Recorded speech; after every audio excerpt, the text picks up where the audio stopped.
Excellent,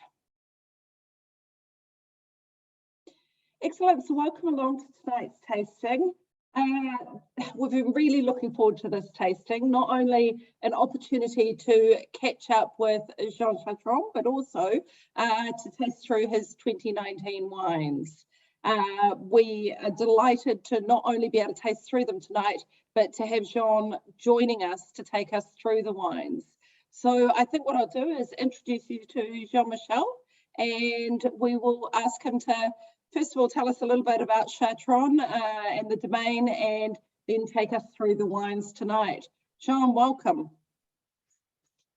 Thank you very much. Thank you. I'm very happy and honored to be with you virtually tonight for you, today, this morning for me.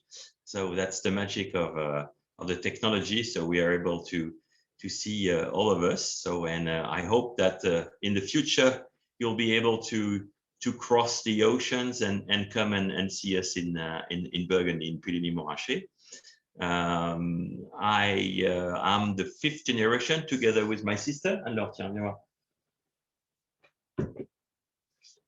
Hi, everybody. That's my sister, Anne-Laure, and partner. Hello. So we are, our family domain is based in Puligny-Montrachet since 1859. So we both represent the 5th generation of Chartron, to be the guardian of the temple. We own a little less than 15 hectares in Puligny-Montrachet, and in the neighborhood Chassagne-Montrachet, Saint-Aubin, built in Côte-Chalonnaise, Reuilly, in Haute-Côte-de-Beaune. So, and we also buy a bit of grapes from other areas to increase our range, especially on the domestic market. And all this makes about 20-25 different wines, all made of Chardonnay. That's the only thing I know to do a bit is to vinify white wine. We do not make a lot of reds, just 3 different reds, more regional wines and Haute Côte de Beaune. And so we just vinify our wines from organic, non-certified vineyards. Very traditionally, everything is fully fermented and aged in barrel, plus an aging between 8 months to a year and a half for Grand Cru in barrel before bottling. We try to keep the very traditional way of making, including something of biodynamic, but not everything. So we just try to keep the best of everything, not being too extreme in the way we make the wine. So I don't know if we start with the wine right now, or yeah, you can. Sean, just a question. So you practice organics, but you don't certify. Can you tell us? No, because yeah. In fact, yes, I do the 100% of the guidelines for organic viticulture. But you know how complicated were the last vintages. So I always keep in mind that if really we had big problems in terms of disease, I mean cryptogamic problems in the vineyards, I want to allow myself, in case of emergency, to be able to make a chemical treatment if I had to. For instance, in 2021, as you know, that already more than half, if not 2/3 of the vineyards were destroyed by the frost. It was clearly impossible for me not to keep the last third. So fortunately, we were able to make it with organic viticulture because the weather was quite good. But let's think that we have frost, and after that we have a summer with a lot of rain, and I cannot go with my tractor as much as I would need to keep organic viticulture, I would have to spray a chemical, and in that case, I would lose the certification for many years, and this I don't want. And so I do it on my own for myself, for my kids, and honestly, I don't care about any certification. Okay, very good. Yeah, it's a good explanation. I think it's you know, a nice balance of practicing organics, but also you know, you need some wine to sell at the end of the day, because that is important for your children as well. And I have at least 10 families who count on me at the end of the month, so that's quite important.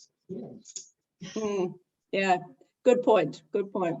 Very good. Would you want to start with the first wine, and then we can perhaps have some questions after that? Sure. So we start with the Chassagne Montrachet. Chassagne Montrachet 19.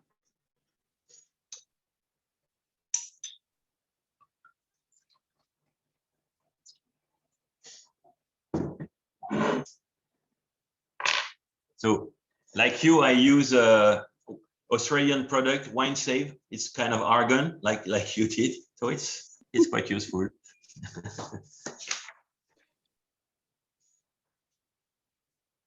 So for this Chassagne Montrachet, this Chassagne, the parcel is Les Benoîtes. It comes from the lower part of Chassagne.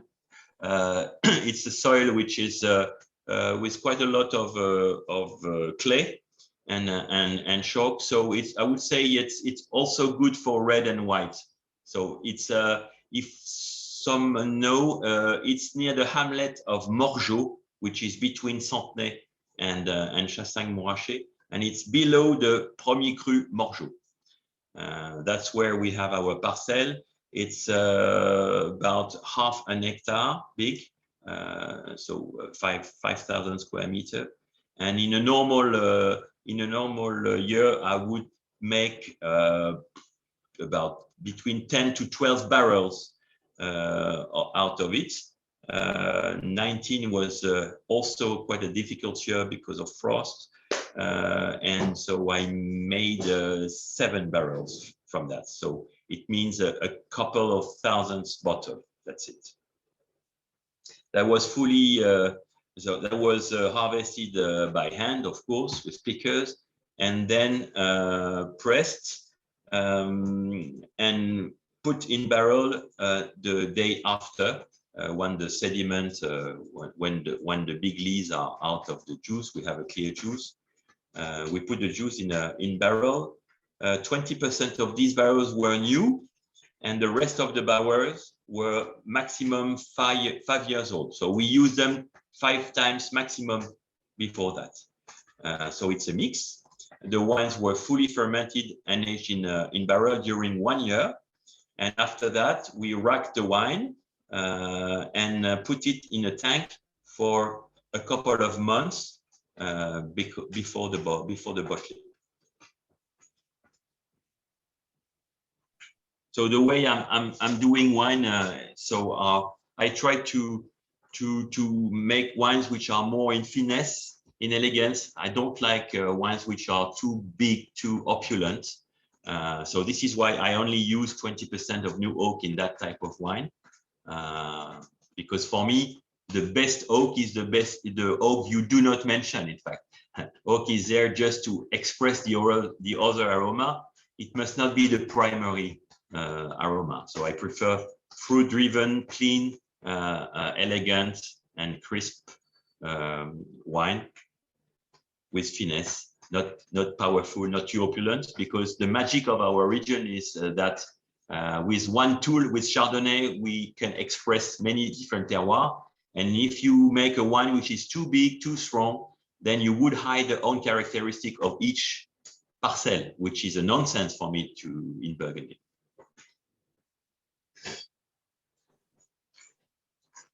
Jean, when you have the wine in barrel, do you stir the lees, or what do you do while the wine is resting?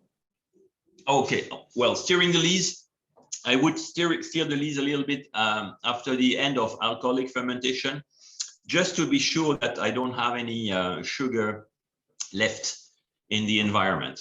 After that, I don't stir the lees that much. Maybe when I tend to have a too strong reduction during the aging, it happens sometimes. If you have an acidity which is quite high, then you could have quite reductive type of nose that combined with sulfur gives not a very good taste. So in that case, I would stir the lees just to avoid too much reduction.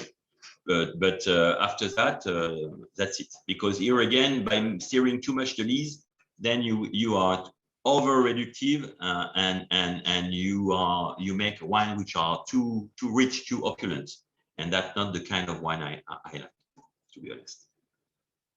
Oh, thank you. Yeah, the freshness there is fantastic. It's a brilliant wine to start with. We've got a comment here that it's got lovely concentration with a really long persistent finish.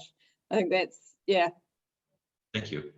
As my grandfather said, the rule number one for a good white wine is that a good white wine has to make you hungry. That's important. So always a good freshness, and a glass must give you the envy to another one. That's it. Wine for me is for food. It has to be mixed with food and friends. It's a social scent. And you really have to, and it's here just to have people enjoying be together. That's for me the primary thing with wine. I mean, drinking wine alone is the worst thing ever. Wine has to be tasted all together. That's what I think. Perfect, agree. Jean, we've had another nice comment here that just, it's a pure expression of Chardonnay, which it is. You're letting the fruit absolutely speak. Question that has just been in the chat here. What temperature do you have your bottles at? What temperature are you tasting them at? Right now? Well, my cellar is at 12 degrees. And I take them out half an hour ago, open them, and here the temperature is, I would say, 23 right now in Burgundy. So the wine must be now at 14, 15 degrees. So not too cold, because here again, the fact that these wines are quite young and fine on the nose, if they are too cold, it would kill the nose clearly. So I better drink my Chardonnay, yes, a bit warmer. Very good. Yeah, we had lots of similar comments there. Excellent. Very good, thank you. So what if, do you want to go to the Puligny, John? Alors, Puligny. So Puligny is rather the same type of vinification. So Puligny-Montrachet is what we call in French a cuvée ronde, meaning that it's a cuvée made from different parcels all over the village. It's not a single parcel. And it comes mainly from the northern part of Puligny, I mean the part towards Meursault area, and especially Levron, but there are few parcels. I also, as I said, in sometimes I buy grapes also from France, from Puligny-Montrachet, because I have a problem, which is not a problem. I have much more Premier Cru than Village. So I would sometimes exchange some Premier Cru grapes for Village to be able to make quite good quantities of Puligny Village, because Puligny is the flagship of our domain, and although we only have a few ouvres of Puligny-Montrachet, I need some more. So in that case, I would exchange a little bit of Premier Cru against Village. So this Village same was fully fermented and aged in barrel, kept 1 year of aging and followed by 2 to 3 months in tank. I was talking of biodynamic things a few minutes ago. I was thinking of you know, racking the wines or bottling with the moon calendar, or this is the kind of things I would do. So I do not use dynamized things in the vineyard, but I always try to do my pruning or the bottling or the racking with the moon cycles. Yeah, because in Puligny-Montrachet, our facility are quite small.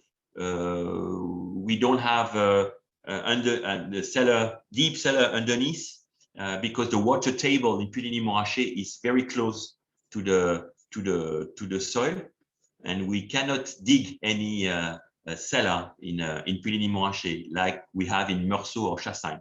So we cannot work on gravity because of that, and because I cannot work on gravity, I clearly give a big attention when we are talking of racking or bottling, pumping in general. So I use I try to do as gently as possible, so with a special type of pumps, and also having in mind the moon cycle, so I interfere as less as I can with the wine. So Puligny-Montrachet,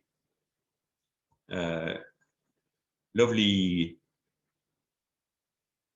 nose, pear, apple, and also a very nice. I love that peach type of aroma, and also slightly exotic,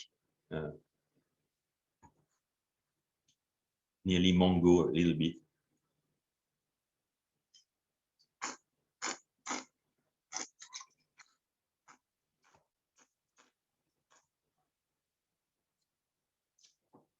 So very drinkable now, but you can wait. You can wait until 24, 25 without any problem. And on top of that, I started to close this bottle with Diam. I don't know if you heard of that type of closure. So it avoids clearly TCA, trichloroanisole, I mean cork nose, and above all, you have a very stable hermeticity. So there is no variability with the closure, and it's a little more reductive than a normal closure. I mean cork, natural cork. So that would help the aging on that bottle. Very good. So have you changed to that closure for all of your wines? Alors, with 2021, I did 100%. For the 19 vintage, I was using Diam for the village wines, some of Premier Cru, but Pucelle and Cailleret were closed with natural cork. This is not the case anymore. From 21 on, the whole range of white is closed with Diam. Diam 5 for the entry level, Bourgogne Blanc, Haute-Côte de Beaune, and Reuilly. Diam 10 for the village and the Premier Cru, and Diam 30 for the Grand Cru. Okay, very good. So you obviously have a lot of confidence in the Diam for being able to age Burgundy. Yes, well, like all my fellow growers, we had some problem of Fremox. So some of our clients told us, not a lot, but I guess that as all my fellow and very famous fellow grower, like well, you know them in Meursault, Puligny, they all change. I mean, if you look at I don't know, Dominique Dominique in Meursault, Rouleau, Le Fleuve, and even bigger company like Jadot or Latour on the white wine, I say, they all change for Diam. For red wines, it's a bit different because, as I said, Diam is a bit reductive, and on red wine, you have to be careful. Very good, thank you. So a couple of questions here that we've got. The different numbers relative to the Diam represent what? It represents a warranty and also the consumption to be made. So Diam 5 means that it's warranty for 5 years, and you should drink that within the five years. So which is good for original wine. Diam 10 years, and Diam 30 years. And they also have a origin range which suits for organic certified companies because the I don't know how to say in English, but the ingredient that put all these together is on the glue that the glue that puts it together that needs to be yes, is made with organic certified elements. So and it's called the origin. Okay, very good, thank you. We have another question, and an apology from this person beforehand because it's very technical. Do you whole bunch press, or do you crush the bunches lightly before pressing? And do you do press cuts or press fully to dry? Alors, I press the full grape. I do not destem, and I pre-crush a little bit just before putting the grapes in the press. And then the maximum pressure, so it's a pneumatic pressure. So the cycle is in general between 2 and 2.5 hours. And we do not go above 1.7 bar, which is 1.7 kilo per square centimeter. That's the maximum pressure we use. And we have between 5 and 7 complete deflate, inflate cycle. Okay, very good, thank you. You're welcome. Jean. One more before we move on to the Premier Cru is just, I mean, obviously the Chassagne and the Puligny Montrachet are very different, and I think your winemaking is showing the differences. Yeah. Oh, let me introduce someone. Okay. Hello. No, it's This is Jean de Force, my father. Hello. Nice. Hello. Hello, all the way from New Zealand. New Zealand, Glengarry. It's Liz Whedon from Glengarry, New Zealand. In New Zealand? Wait. Okay. Well, it's a long way to New Zealand. Right. Lovely to see you. Thank you, Jean. My pleasure. Yeah. So he comes to the office every day. He's 89 years old now, but still alive and kicking, as you can see. Lovely. So just, Jean, what I was wondering, so the wines are clearly different. Can you just, in your words, tell us, what do you think, how would you say the differences are between Puligny Montrachet and Chassagne Montrachet? So Chassagne, well, in general, Chassagne is in general a bigger wine, more muscular, I would say, and especially in that case because, as I said, the soil has a little more clay, so it's clearly more clay than chalk in Morgeau area, whereas in Puligny Montrachet you have a big majority of chalk. Of limestone, so that makes a big difference in terms of drainage of the soil, and of course on the way the maturity process of the grapes is done. So you have yes, muscular most square type of Chassagne, whereas Puligny Montrachet more on the, you know, on the strain, on the length, so it's longer. So I would say Chassagne are brighter and Puligny are longer. Perfect. Thank you very much. Okay, lots of questions there, and a thank you for your technical explanation there. So I think you've got some New Zealand winemakers perhaps on this call as well. So hence some technical questions. Shall we move on to the Premier Cru, Jean? Yeah, alors, the first Premier Cru Folatière, unfortunately, as I said, I don't have it. It's sold out, I'm sorry. And but so our Folatière, so Folatière is the largest Premier Cru in Puligny Montrachet in terms of surface area. Total superficie is 17 hectares. And from these 17 hectares, we own half an hectare. So here again, we would do roughly 10 to 12 barrels in general. 2019 was not that generous, as I said. So this is also why I don't have any left here.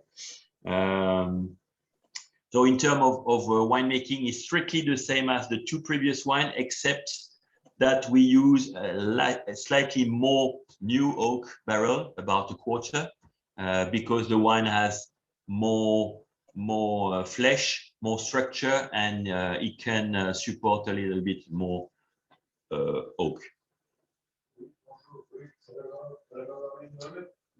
But so it's a Puligny plus. Clearly, with a little bit of everything, but I mean, you can feel it's from the same family, the same finesse, the same elegance. It's more precise. You know, I like the precision of Folatière in general. Yeah, we've got a comment here, Jean, that the extra complexity is beautiful.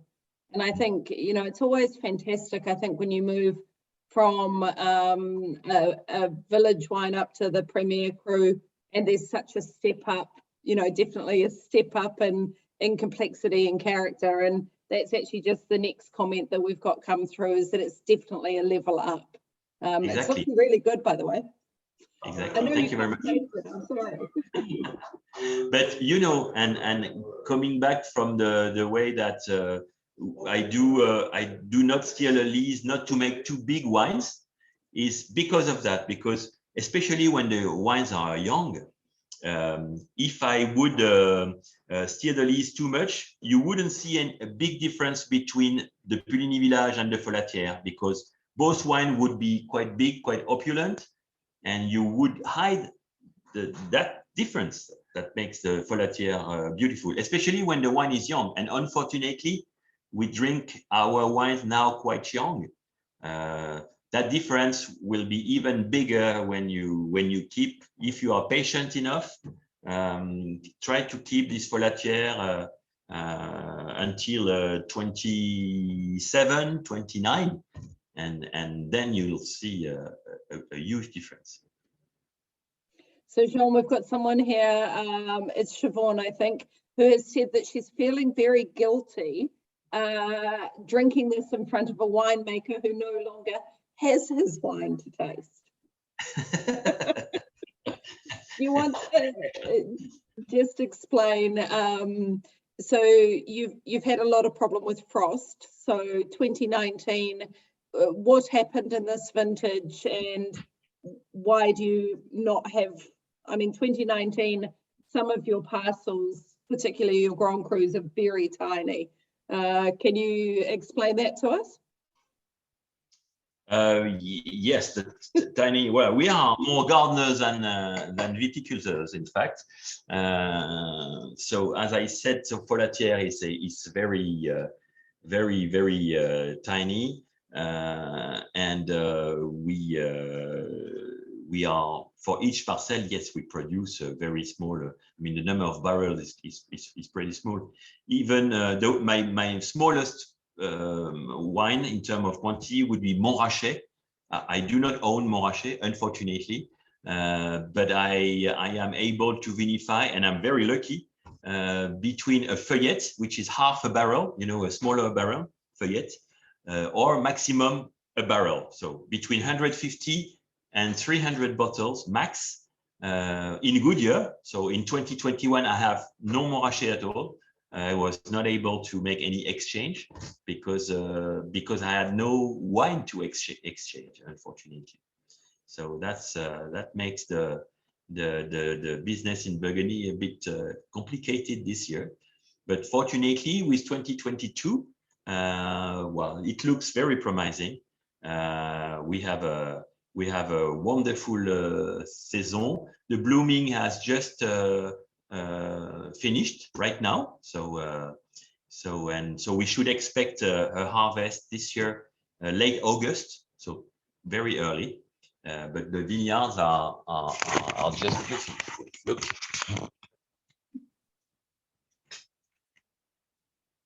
I don't know if you see the vineyards, but they are green and beautiful.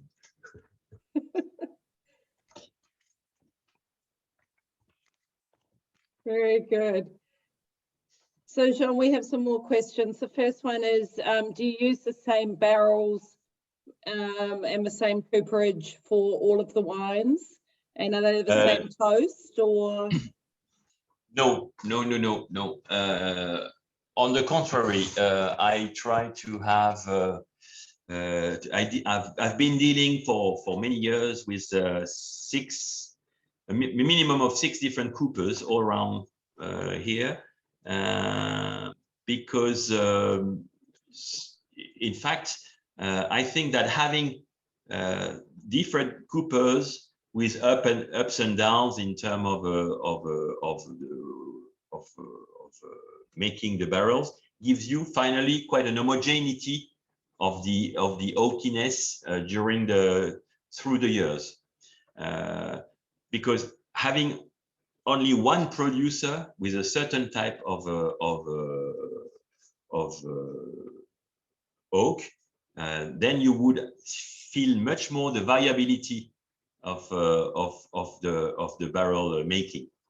So by having more than that, I think that we have quite a better homogeneity of the type of oakiness that I want in my barrels. And on top of that, the way the barrels react over the years is different from a cooper to another.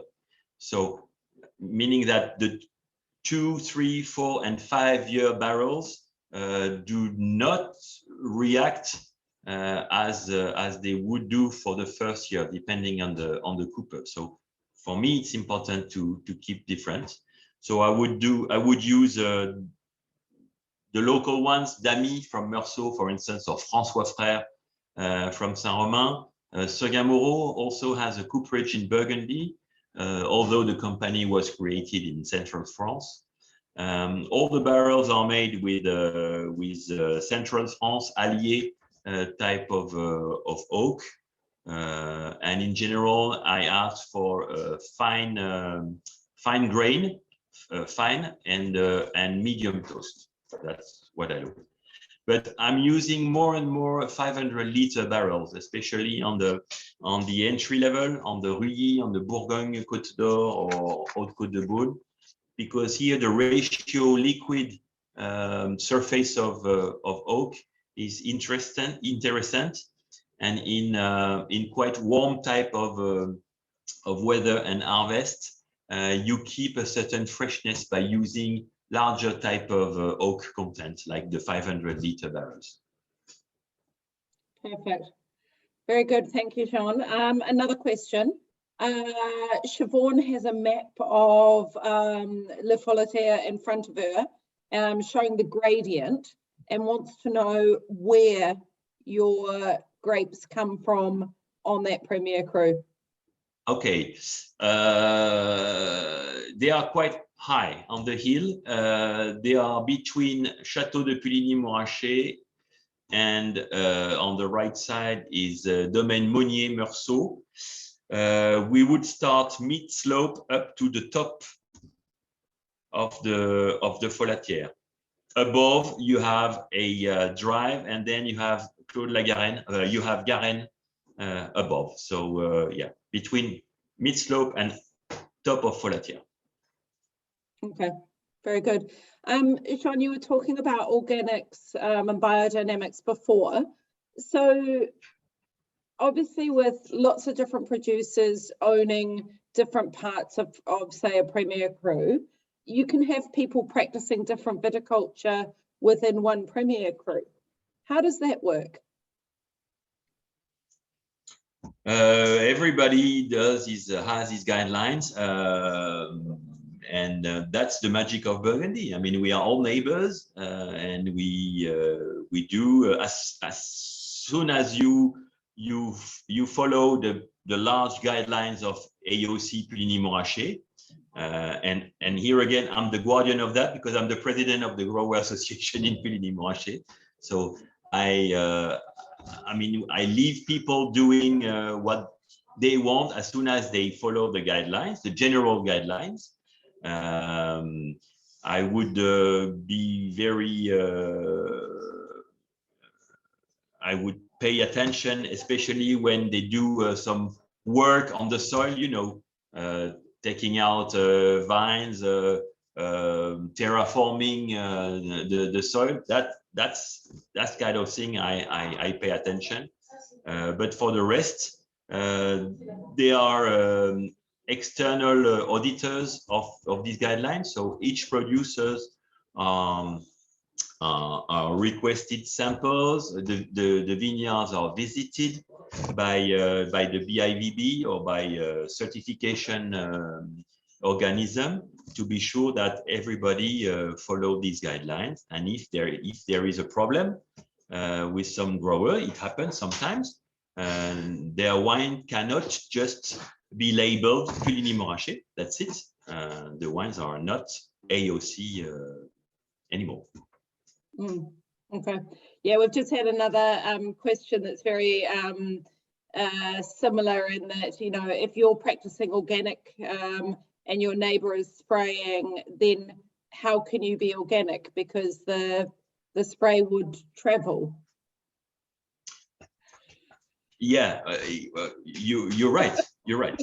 But normally you must not spray if the wind is above 4 or 5 kilometers per hour. So, and the way now the spray I don't know the name, the spray machine, yeah, it's much more precise than it was in the past. So it's sure that the last row between you and between a certified and a non-certified grower might be polluted by the technique of others. Yes, but I mean, except that in the middle of the parcel, I don't see any pollution, or that will be very minimized. Okay. But here again, that's also why I do not go for certification, because first of all, as I said, I do it for myself. I mean, I do not claim certification to anyone to say, hey, I am certified, I'm doing the good thing. The other do not do the good thing. I just try to make it the best way I can, and that's it. Cool, very good. Jean, the grapes outside the window there, what is the vine density? Pardon me? The density of the vines in the vineyard beside you. Yes. How close are they? What is the spacing? The first row is 2 meters. Okay. Close. Very good.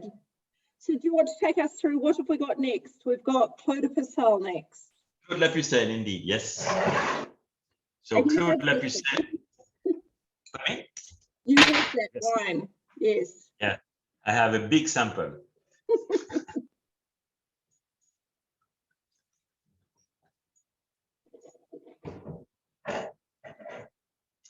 So Claude Lapucelle is a wonderful parcel. So Pucelle, total Pucelle would be about 7.5 hectares in total. The north part of Pucelle is defined as Clos de la Pucelle, so close by a wall. Part of the family since 1917. So the 2017 vintage, we did a special cuvée, centennial, I don't know how you say, centenary or centennial? Centennial. Centennial cuvée. So we made two cuvées, special Clos de la Pucelle, centennial cuvée, and a classic cuvée. So it's just a beautiful area, a little more than 1 hectare in total. It's the north continuity of Bâtard-Montrachet, in fact. So this is why Pucelle is considered as one of the best premier crus in Puligny-Montrachet. And we have quite a good amount of that, as I said, as we own a little more than 1 hectare from the 7.5 that exists. So in terms of vinification, very close to the one we did for Folatière. So here again, a bit a quarter of new oak barrel.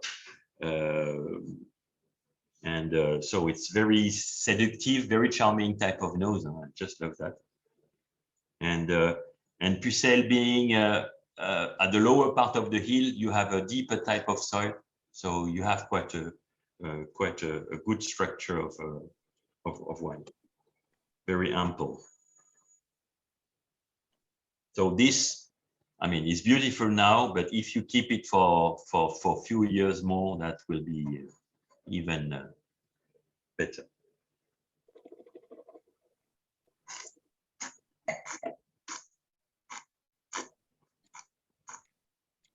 Yeah, John, we have some comments on this wine that, you know, sort of classic peaches and cream, love the elegance, wonderful acidity. Yeah, exactly. But rounder in style than the Folatière, huh? But yeah, bigger structure, clearly. And a question here, Tony has a bottle of the 05 of this wine. Is it time to drink it? Yes, yes, because 05 was quite a warm year. So yes, I would advise him to drink it now, clearly. Yes. Have you had the 05 recently? Has he left it too late? Is his other question. I don't know. Well, what I keep for my family library, I keep magnums only. I'm sorry. And I haven't tried some 05 this last years, but yes, I would advise to drink it now, because it's been what 17 years, yeah, which is quite a lot for premier cru, clearly. Well, you don't know, and especially because yeah, 05 was quite a warm year, so I better drink it. It's Yeah, another comment that's just come through has said that, you know, great vintage, obviously warm vintage, and that character is showing through in all of these wines, very ripe. Yeah, I think, you know, this is the purity of just Chardonnay, and all of these is exquisite. Yeah. Very good. Okay, do you want to talk to us about the last one, and then we'll come back for sort of any more general questions? Is that okay? Sure. Alors, Clos du Cailleret. Donc Cailleret, another great premier cru. Cailleret, which is the north part continuity of Montrachet, so mid slope. And as a matter of fact, they are just a little way, a little street, not street, but trail between Clos du Cailleret and Clos de la Pucelle. And here you can clearly see the difference of terroir because, yes, we just cross a 10-meter wide road between Clos du Cailleret and Clos de la Pucelle. And the soil is clearly different. Cailleret, in fact, in Old French, means the field of stone. Caillou, a stone. Cailleret is where you have a lot of stones, and stones and limestone, especially. So, as you know, limestone drains the soil a lot, so you have never excess of water in these type of soils. The water drainage is very good on this type of soils, and above all, the limestone keeps heat and gives heat back during the night. So and for a better maturity process of the grapes. So for me, Cailleret is clearly not far from a Grand Cru level. Honestly, and before the official classification of AOC, Cailleret was considered as a tête de cuvée in Puligny-Montrachet. So it was equal to the neighbor Grand Cru, Montrachet, Bâtard, and Chevalier-Montrachet. And a bit of Cailleret was upgraded in 1976 into Chevalier-Montrachet. So the part of Demoiselle Cailleret, a Premier Cru, was upgraded to Chevalier-Montrachet. And that made a Chevalier Les Demoiselles from Jadot and Latour, and a little part of Chevalier above as well. So we are clearly in top Premier Cru type of wines. So term of winemaking, strictly the same as Clos de la Pucelle. It was Clos du Cailleret is harvested the same day or the day after. So here you can see it was harvested nearly the same day, made exactly the same way, bottled the same day, and the only difference is the difference of terroir. The winemaking is strictly the same. It's incredible. It's yeah, my first time trying this tonight, Jean, and it's it's definitely a step up from the other two Premier Cru, and they were definitely a step up from the village. But just the concentration and the length there is just incredible. It's beautiful. It's crisp and round at the same time. Yeah, and it's very long, very precise. I love that. So we have some comments on it and a question for you.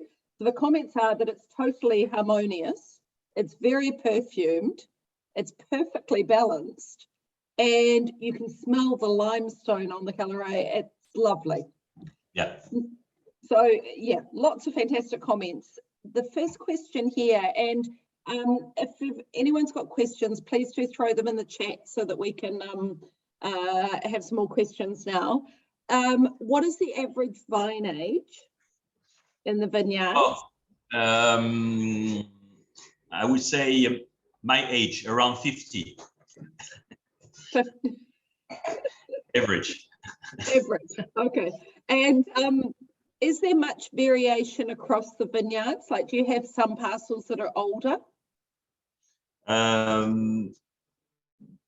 Well, in the top vineyard, Cailleret, Pucelle, Chevalier, Montrachet, no. The oldest are just after the Second World War. So my grandfather replanted in 46, 47. That's the oldest. And then for the rest, they were some were replanted. So that's why how we keep the 50-year average. In the regional wines, the average would be more than 25, 30 years, I would say. But all what you tried today. Pucelle-Cailleret and Puligny Village, yes, we are about 50 years. Okay, perfect. So we must have some more questions. What I might do, bound to get some more questions through. Lots of nice comments, Sean. The wines are looking very, very good. Actually, what we might do is just, yeah, I've got a comment here. Okay, can you talk a little bit about the 2018s and your thoughts on that vintage? So we've got a customer here that is drinking some of the 18s and wants to know your thoughts on them. So 18 is a great vintage, perfect conditions, quite a good amount of wine. To me, very harmonious. 19 is great, but 19 is a bit. I wouldn't say. I don't know how to say dur. Tight, yeah, more focused. The 19 is more focused and tight, and 18 yes. is a little bit more broad and open, isn't it? Yes, exactly. So yes, I would drink the 18 before the 19. 18 before 19. Okay, excellent. Very good. Well, Jean, what I might do is we might open it up for any questions and let everyone unmute their microphones. But just before I do that, I did just want to say thank you for jumping online this morning and taking us through the wines. I mean, the wines have looked absolutely superb, as I would expect. It's been delightful to go through them. Very, very nice to talk with you. And also just to let those who have joined us tonight to say thank you for joining us. We do appreciate your support as well. And looking at the names there, I can see a lot of you have already purchased Jean's wines this year. And if you're wondering if there's any left, there are 1 or 2 bottles. We do have them up on our website at the moment. We've actually just been discussing behind the scenes while we've been doing the tasting whether we leave them there, because if you all buy them, we don't have enough.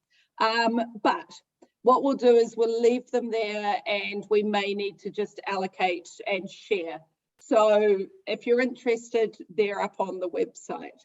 But yeah, thank you very, very much, Jean. And we do actually have some more questions coming through, but yes, thank you. Liz, it's truly my pleasure. I thank you very much. You especially for being our ambassador for many years, and Glengarry. Thank you, all of you, for drinking wine coming from that far. Liz, the 2020 were bottled, so your allocation is reserved, so no worries. Okay, thank you. And I welcome all of you to come to Burgundy.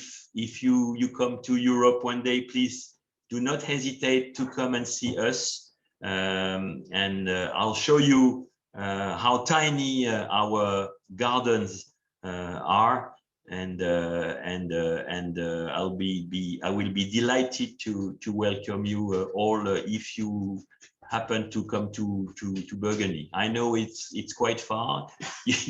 You don't come to Europe very often, especially with this bloody pandemic. But I do hope that we'll get the chance to meet, not virtually, really, in the near future. Very good. Thank you, Jean. So what I'll do is I'm just going to stop the